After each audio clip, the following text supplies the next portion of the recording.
જય શ્રી રામ મિત્રો।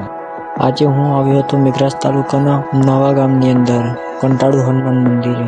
આ છે કંટાળુ હનુમાન મંદિર। એવું માનવામાં આવે છે કે આ 500 થી 1000 વર્ષ જૂનું મંદિર છે અને દાદાનો બહુ હાથ છે। શનિવારે તો બહુ લોકો આવે છે, દૂર દૂરથી પણ આવે અને પણ તમે પણ ના આવ્યો તો તમે પણ જરૂર મુલાકાત લેજો આને જો તમે શામળાજી આવો છો તો શામળાજીથી આ તો બહુ નજીક જ છે। ત્યાંથી તમારે 35 થી 40 મિનિટનો રસ્તો છે।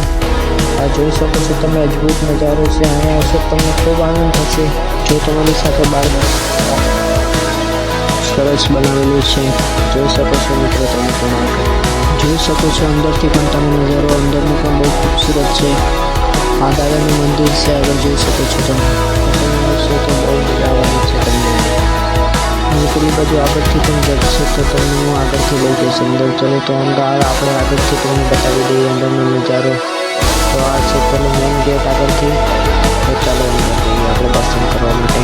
આ છે દાદાનું મંદિર। તો આપણે અંદર આવી ગયા હતા દાદાના દર્શન કરવા માટે। જોઈ શકો છો આ દાદાનું મંદિર છે। અંદર આવ્યા પછી તો બહુ શાંતિ મળી મને પણ। તમે પણ આવશો તો તમને પણ મજા આવશે। અહીં કને આવશો એટલે જરૂર આવજો તમે પણ અને જરૂર મુલાકાત લેજો અહીંની। તો આપણે દાદાના દર્શન કરી લીધા હતા અને હવે આપણે જઈએ બહારનો નજારો। આ છે રામાપીરનું મંદિર, જોઈ શકો છો મિત્રો। બહાર આવશો તો અહીં તમને રામાપીરનું મંદિર જોવા મળશે। આ છે રામાપીરનું મંદિર। તો ચાલો મિત્રો આપણે બધા સાથે મળીને રામાપીરના દર્શન કરીએ અંદર જઈને। ચાલો, વિડીયો સારો લાગ્યો હોય તો કોમેન્ટમાં જય રામાપીર, જય હનુમાન દાદા લખી દેજો અને મારી ચેનલને સબસ્ક્રાઈબ કરવાનું પણ ના ભૂલતા। તો ચલો મળીએ આપણે નવા બ્લોગમાં। ત્યાં સુધી તમે તમારું ધ્યાન રાખજો।